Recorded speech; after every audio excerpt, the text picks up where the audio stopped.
Jennifer, Hello, Richard. how are you? I am doing fabulous. How are you?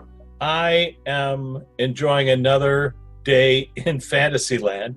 Today's backdrop is somewhere back on the East Coast, and I just thought it was appropriate for today's exploration of the flip side. Woohoo! Tell us about you. What's going on with you? How are you? I am great. I celebrated somebody's birthday yesterday and on Wednesday night, and she's amazing. I'm just really grateful for all my friends right now. And It's a family. good place to be. Yes. And Did I need to have that extra glass of Chardonnay Cougar Crack? Probably not. extra? It's not extra if it's required. Right. Right. No, lots of fun. I'm just feeling very grateful, I guess. And Very I'm looking out at the ocean and it's 70 degrees out.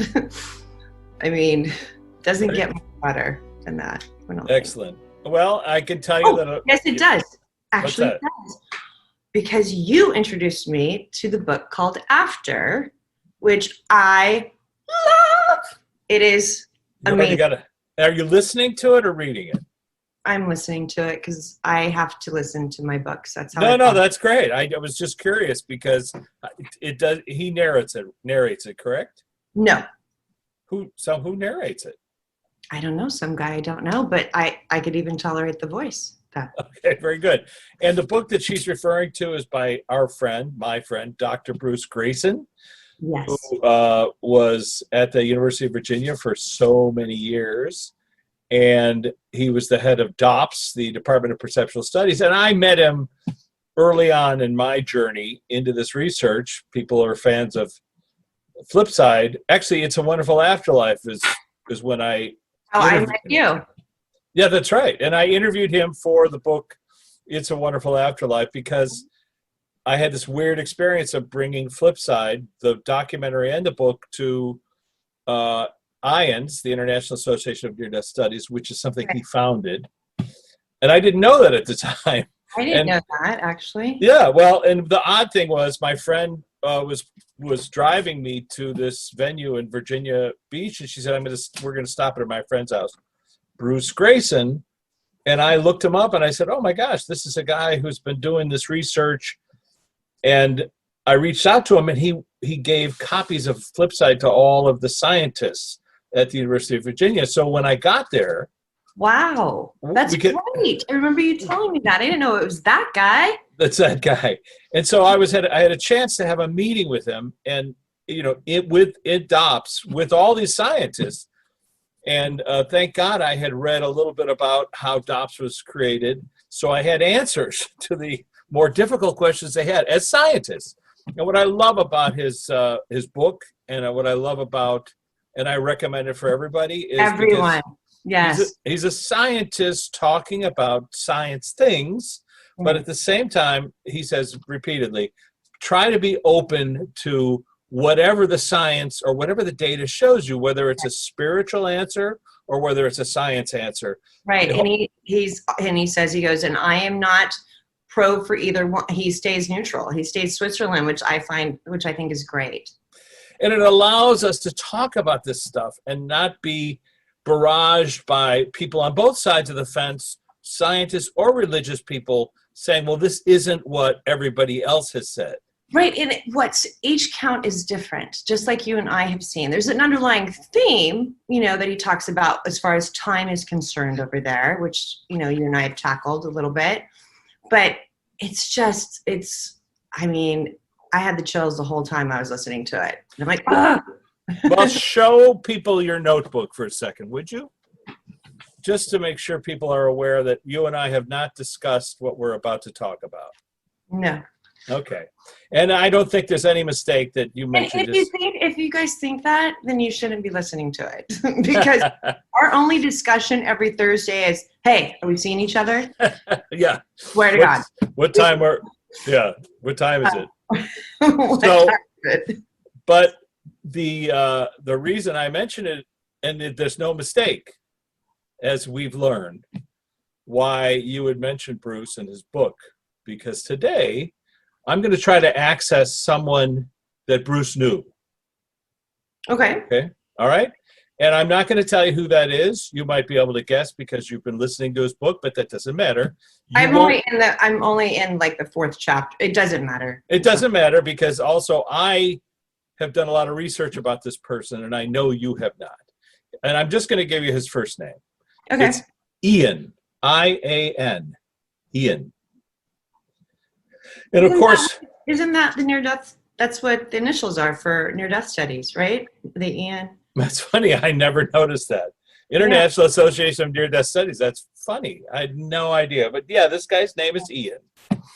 And of course, we always ask our friend Luana on the flip side, who I had a conversation with a couple days ago, whether this is the person we're supposed to talk with today. Yeah. Okay, very good.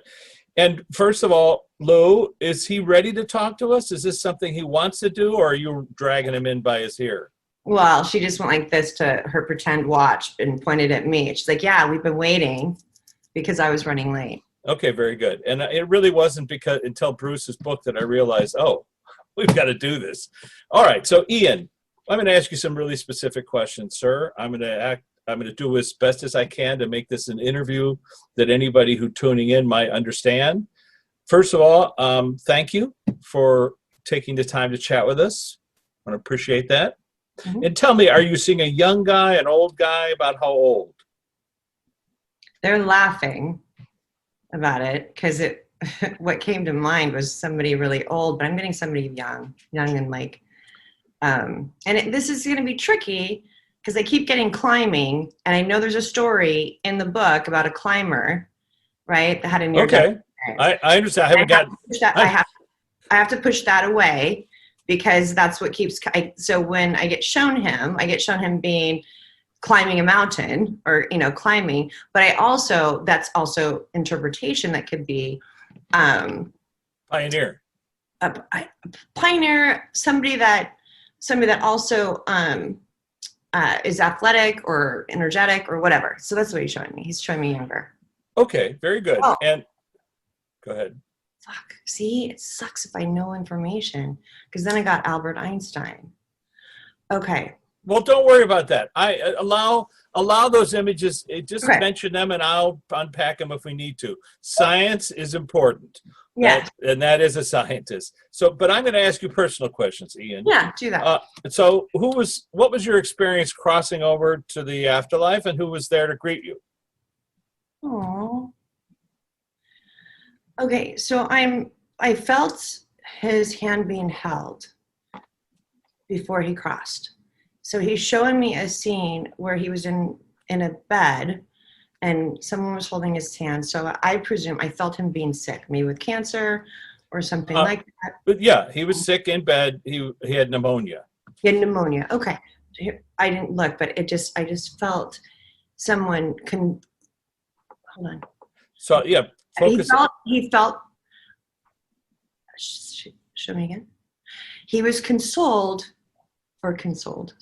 he was comforted about the other side. So whoever was holding his hand was comforting him, saying it's not, they talked about the light, or they said it's not scary, that kind of thing. But I felt the sadness from this other person. So I don't like the sadness. So you think the person might have been on the planet holding his hand? Yes. Is that what you're saying? Okay, yeah. Very good. But let's ask Ian, was this your wife, or was this somebody, a sibling or a sister, or who was this holding your hand? It almost felt like Bruce or someone like Bruce. So it felt like somebody that was either somebody like Bruce. Okay, let's not judge it. I don't know what his crossing like over. Son or something like that. Okay, but my question for you, Ian, once you crossed over, who was there to greet you, or what was the first point that you were greeted by somebody or realized where you were? It was like an aunt. That's interesting. Hold on. Somebody that was like a mother to him. I'm not necessarily getting a mother. So either his aunt. Aunt, okay. Or it could have been, her aunt. Somebody close, somebody that was a family member. Well, he was married before and she had passed over, so I can ask him, was it your first wife who greeted you, or was it somebody else? It was a lot of people. He was just going, but he recognized, no, that's interesting. He felt his wife, but he recognized his aunt. So Okay, there was very good. Yeah, no, I appreciate that. I haven't heard that before. I appreciate that. And so what was that like for you as an experience? Here you were, you had studied Unconditional love. unconditional love. Thank you. Unconditional love. And now I want to talk about your research a little bit, because you spent most of your life studying Oh, this work. right. And the reason I chose the backdrop today is because this is your town, Charlottesville, and this is a photograph from your town. Okay. So when you crossed over and you had spent many years of your life studying this work, what was the experience realizing what the truth was, or what you understood to be the truth? It was more than what I even conceptually knew on Earth. Here. Wow. Okay. He's showing me how connected, like he's showing me like being over there, but yet being immersed in somebody's energy here. He's showing how connected we are, how there's nothing separate. That's what it's like. Only the difference is they know it on the other side. We don't. You spent a lot of time studying reincarnation. You went to people's homes and met their families all over the world. And did you meet any of those people on the flip side, or did you learn anything new about reincarnation? Does this have to do with Moody too, or something like that? Yeah, yes, it does. Yeah, absolutely. Okay, because he said Moody. So, well, let's ask him what he means about Moody. Was he a teacher to him? Like, was he? They were colleagues. Yeah, they were both teachers at the University of Virginia. Dr. Ray Moody. Okay, hold on a second. It was really Moody's work that got him intrigued, it feels like. That got him interested in all this. Okay, Dr. Moody, for the audience tuning in, wrote the book, he coined the phrase near-death experience. That's it. Okay, hold on. And I'm sorry, what was your question? my question really was... Yeah. Okay, hold on, sorry. It's all right. They put it back in my head. It's not gonna, like, went away. They put it back in my head, like, no, about what I thought here versus there. All the knowledge of all of your lives comes at once. You could say that. Okay. I'm like, so you know who you are when you leave? And he's like, you could say that. It's much more complicated. Ow. Like that noise that I hear, like when it's a frequency break. So just so the audience knows, every once in a while, I feel like I always call it, I'm being bum rushed by a spirit. Like if they get too close, I get this loud pitch in my ear.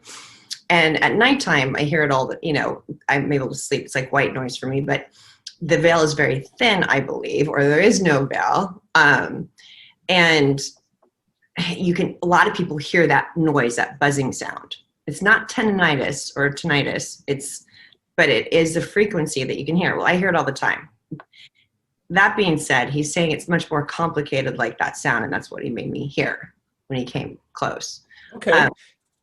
In all the dimensions, he was describing the dimensions. So let me ask you a little bit about your research. So in your research, and one of your books is called Reincarnation Biology with 200 cases, you talked about people having, and this was part of your evidence, people like if they got shot in the arm, there might be a birthmark in the reincarnation of that person. If you could explain how does that work? He showed me a freckle on somebody, or a mole. Yeah. How does that work? How does the body know to recreate that wound? I don't even know how I'm going to describe this. So the symbol for medicine, this it's a DNA strand. Yeah, I know it. Well, it's I forget what it's called, but it's a pole, and then almost like a to me it looks like pole. So to me it looks like DNA. So he's showing me that, and then he's showing me right next to it how I see spirit, where it's like a translucent color. Okay. Before they come into here, show me again. So you pick up things that you've had in other lifetimes, and it gets in, like, what do you want to say? So instead of getting imprinted in your DNA, it's imprinted in your consciousness that carries through. All right, so let's clarify. We've talked about this. Blueprints of each lifetime, when they intersect, if you look at a blueprint as translucent, when they intersect, we call that deja vu, where they intersect. So are the blueprints laid on top of each other, and it's almost like one of the blueprints picks up another one? You're tapping your nose for yes, that's They correct. say, yeah, so they also say it's for us not to, for us to remember. Like it's something for us to remember. Okay, and Dr. Stevenson, that's your last name. Ian, I want to ask you to put a phrase or a word in. We're gonna ask you this repeatedly until the end of this segment, this show. Hypothetical. That's the word that you want me to put I in don't know. Jennifer's Hold on. hypothetical. Hypothetical. Hypothetical. Of course, I'm like, how do you spell that again? It's a hypa or hypa? Hypo. Anyway, hypothetical. Hold on. I'm sorry. But this phrase, this word, is very important. I will explain it to you why later on. But I want him to repeat it throughout the interview if that's the word that I'm looking for. He knows what I'm talking about. I'm looking for a word or a phrase. Jennifer has no idea why. None whatsoever. People tuning in might know why I'm asking for this phrase or a word. Is the word hypothetical? Is that the word I'm looking for? It is with another meaning. Okay. In another language or another meaning? I'm looking for a another meaning. Okay. So, Ian, I want to be clear. You know why I'm asking this question. Jennifer, He's showing a bunch of people walking around as if we're all walking hypotheticals. Okay, well, that's an interesting observation, and that might be more to his point. But I just want to reiterate, Ian, I'm going to ask you for a phrase or a word, literal word. In English, could be in another language. I don't know what language it's in, but you're going to tell Jennifer what the word is that I'm looking for. Okay, just put that aside. Okay, Ian, I want you to please, and if it's the word is hypothetical, then that's the word. That's fine. It's okay. I'm not arguing, but I just want to point that out. So let's talk about a couple of things. First of all, when I met with Bruce, and of course, do you have anything to say to Bruce? He's talking to me. Hold on a second. Go ahead. It's his. He has the floor. We give meaning to things that are hard to describe. As humans, we want to be able to describe everything. And so there's feelings associated to the near-death experiences that words can't describe. There's not a language, it feels like. Thank you. He says, we did our best to put meaning to near-death experiences, but there's so much more than that. So much more than that. Sorry, go ahead. No, very good. That's brilliant, of course. I love the phrase walking hypothetical. That's what we all are, right? As humans, as we inhabit the human body with our conscious energy. If you could talk a little bit about that, Ian, from your perspective, the incarnation process, apparently, in the research we've been doing. So what he did is he showed me looking at my closet, like, what am I going to wear today? Meaning, like, what body am I going to have this time? Do I want that body? Do I want that body? Did I have okay. fun? You know? We've heard that it's a choice. And then in the process of incarnation, that we bring a certain percentage of our conscious energy to that lifetime. Is that accurate? And how much did you bring to your lifetime? Got it. I'm like, so I'm having an argument with him. I'm like, well, then why would you pick an ugly or, you know, and he's like, it's about what you're trying to accomplish here. Whatever. So you pick what's, you know, you're going to pick an athletic body if that's what you're going to be, like you're going to be playing basketball. You're not going to pick, you know, something else. Hold on a second. Wow, I just got zapped. I'm so sorry. Ask the question again. How does consciousness work? Why do we bring a certain portion of energy into our costume that we're going to wear? And how much did you bring to your lifetime? What percentage did you bring to your lifetime of your conscious energy? He said, I thought when I was here, I brought 90 to 98% of my conscious energy. What I realized, it was less than half of like a billion, Like a smaller portion.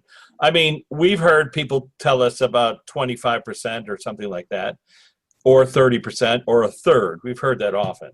He says, again, we're trying to put terms to something that's hard to examine. It doesn't do it any justice, he said. Okay, very good. But just as a scientist, right. The data shows that people bring, I've heard it many times, about a third of their conscious energy to a particular lifetime. Yes. I am correct. Okay. That's, I guess. Energy, what he's saying doesn't equal 100%. I see. And it's much more complex than that. It's infinitesimal, because if you take our energy and you take our soul's energy and you take all the energy that we're connected to, he's like, I see. He's having me look at this huge mountain. I see. That's not. I get it. That's why you're less than like half of a billionth of a whatever. I get it. And I appreciate that. He's amending what I'm saying, which is I tell people, look, we only bring about a third of our conscious energy to a lifetime. But what he's saying is that 2/3 that's back home is connected to all the conscious energy. It's infinitesimal. He says God. So, yeah, if you think of God as a word like ocean, so all of the conscious energy that exists out there is this ocean. And we bring a small portion to this little fish that's swimming around in the goofy costume. Okay. I know I don't want to sound didactic, but I am. So message for Bruce. I only have you for so long today. So message for Bruce Grayson. Anything. The book is a great prequel. This book is a great prequel to his next 2 books, and which one is a memoir. That's what they're saying. Lovely. How about Dr. Jim Tucker? He needs to slow down. There's something about him needing to slow down. Okay. He's like, wait, I don't know. He's showing me skiing too. So I don't know. I'm not saying that he's a skier, or it could be he's way over his skis and trying to explain things. I'm not sure. Hold on. So he's showing me how Dr. Jim Tucker wants so bad to get so much information out. Like he feels like there's a time limit that he's going to get capped at. Kind of like you do with me right now. Like you're like, apparently torture you. No. But he's saying, okay, show me again. It's going to be okay. The work, everything's going to get out. He doesn't need to go so fast, I guess. Okay, that's a lovely sentiment. Simplify it. Again, back to words and meanings. He's saying simplify it. I know that he's got 1,500 reincarnation cases on his desk right now, which he's trying to verify from a scientific method. That's what he's talking about. Yeah. Okay. He just shows that he doesn't have to. It's not his job to make sure everybody gets heard. Ed or Emily Kelly, also members of his organization. Do they have like a grandchild or a baby that just came? Ed or Emily? I don't know. Possibly. Ed or Emily. A message to Ed Kelly. Oh, Ed Kelly. Okay, I'm sorry. Yeah. Or Emily Kelly. They're both members of DOPS. Oh wow.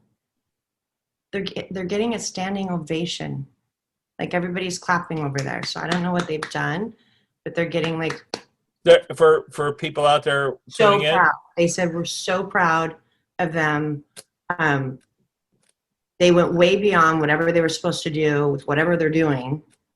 Wow, nice. And there's something with either clean energy, or they're doing something with clean energy or the planet. Well, I'll tell you what they're doing. It's they wrote a book called Irreducible Mind. It's something for all universities, psychology departments, they work on ESP, which is now called PSI Mhm. energy. So they write about that. They do peer-reviewed studies. They do lab work. They test it, that kind of stuff. Both Oh, so scientists. they were trying to show me energy. That's interesting. Yeah, clear energy. So Clear they're dealing with the energy. clear energy between consciousness and the flip side. Are Ian, are you helping these guys? Are you helping these people? If so, how? It's a full-time job. And I thought I was busy down here. That's funny. We lead them. We don't do the work for them, but we lead them where they need. We make the coincidences happen, the ESP happen. They make the energy happen that is necessary for them to take the next step in their work. So let me ask you a pointed question. When I went to UVA, By the way, they say they at least know to ask. at least know to ask. Well, that's good. When I went to UVA to have this discussion, the first thing they said to me is, you know, we at DOPS don't consider hypnosis, which is what I was studying at the time, to be a valid tool of science because of bias. And I try to point out that even if there was bias, you have thousands of people all over the globe saying the same things about the afterlife. I just want to hear an amended opinion of yours, sir, if you have amended it, about the value of hypnotherapy. There was never a question of the value of hypnotherapy. There was only a question of making it scientific. And have people done that? He says we're both right. Well, have people done that now? Are people doing that? They're trying, but it feels like they're hitting a wall.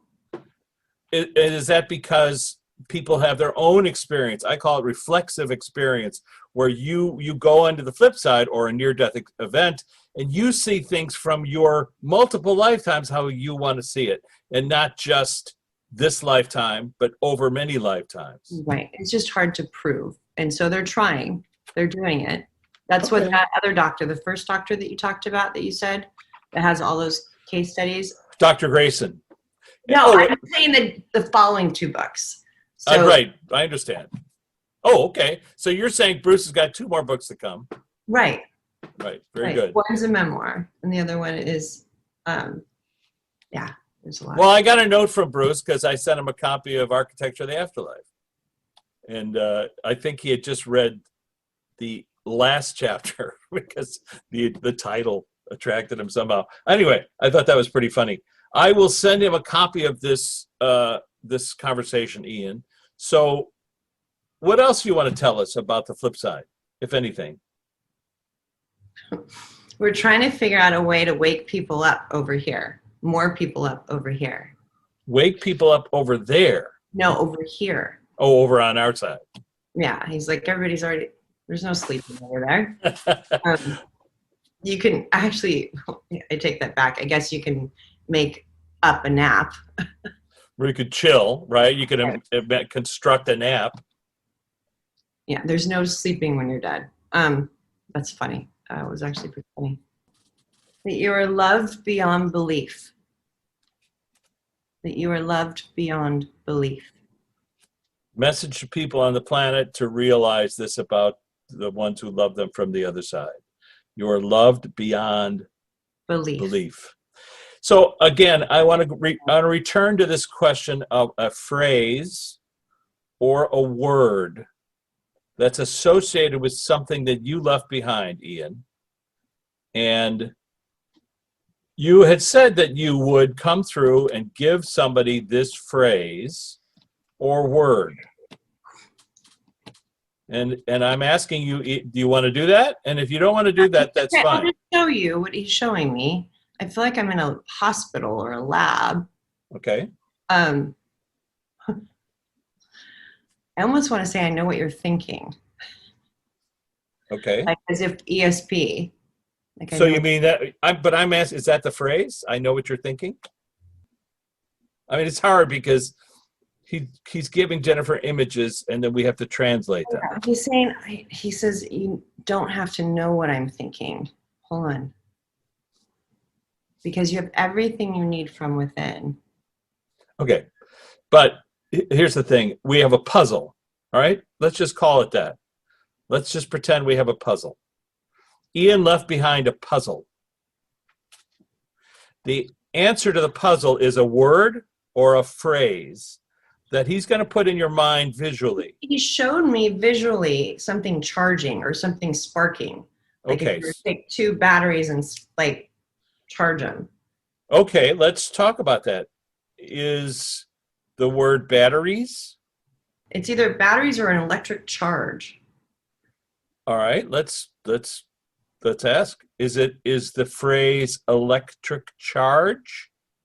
I hate to sound like I'm belaboring the point, and I don't want to tell Jennifer why, because then that would influence her answer.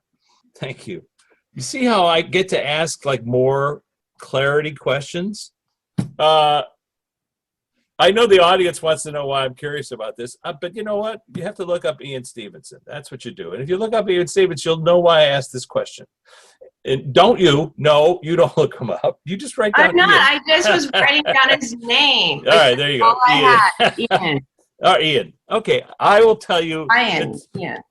Because I have this idea to prove that Ian exists, and what I would do is have a number of brilliant mediums like Jennifer ask him the same question and see if we get the same answer. She knows I've done this before. We've done this before. We did it with Bill Paxton. I get it. Yeah, she has no problem with it. That's why I love her. Because it's like, it's science, you know, get as many people as you can to answer this question. And if it's accurate, we have proven that Ian still exists. You see? Okay, that's why we're doing this kind of goofy thing. I love Ian, it. Ian, we love you. Thank you for showing up. So I asked about everybody that I'm aware of that you knew. Oh, he wants to talk about you. Hold on. I know you didn't know. Well, you know. No. Go ahead. Oh, he dropped something in your head. Hold on. When? It feels like 2 nights ago.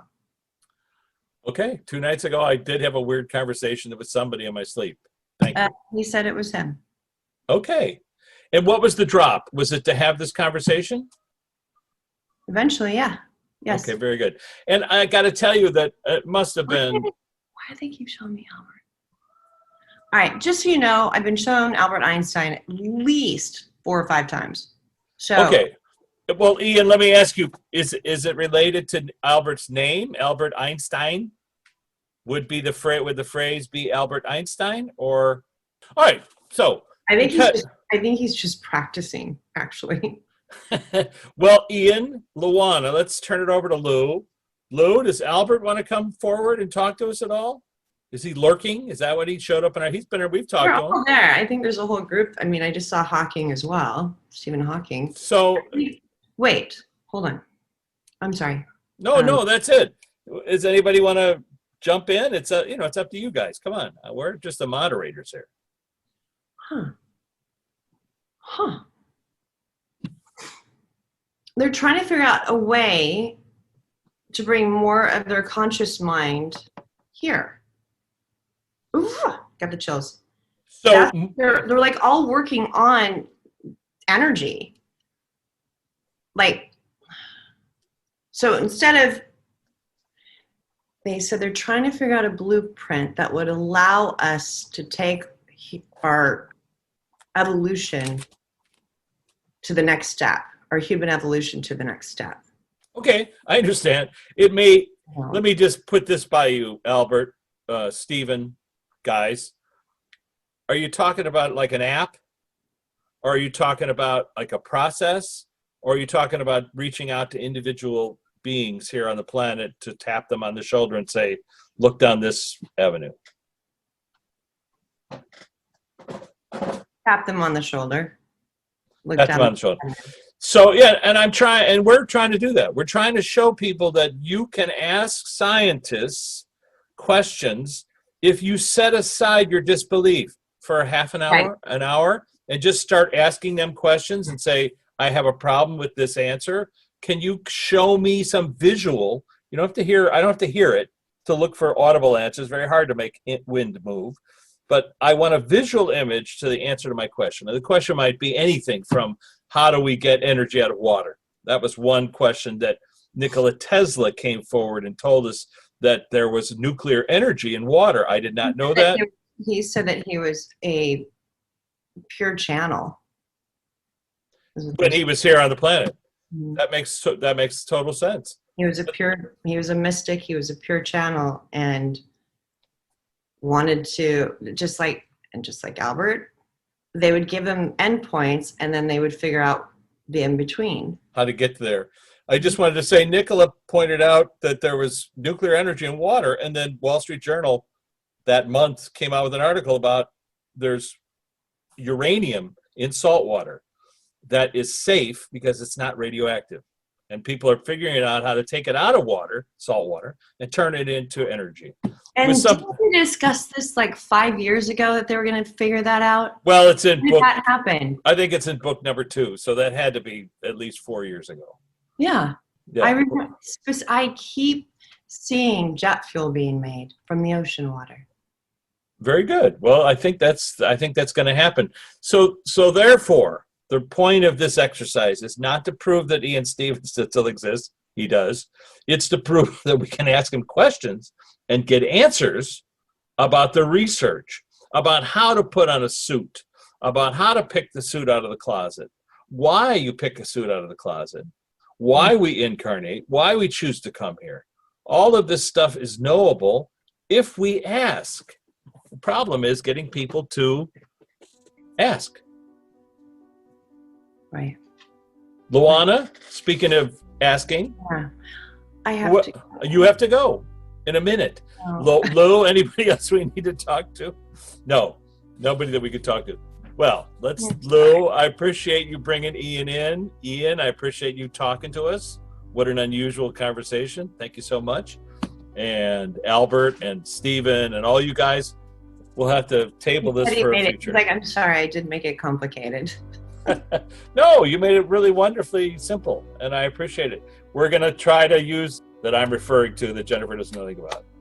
Nope. Thank you so much, Jennifer. We love you. Have a All right. safe and happy week, and we'll catch you on the flip side.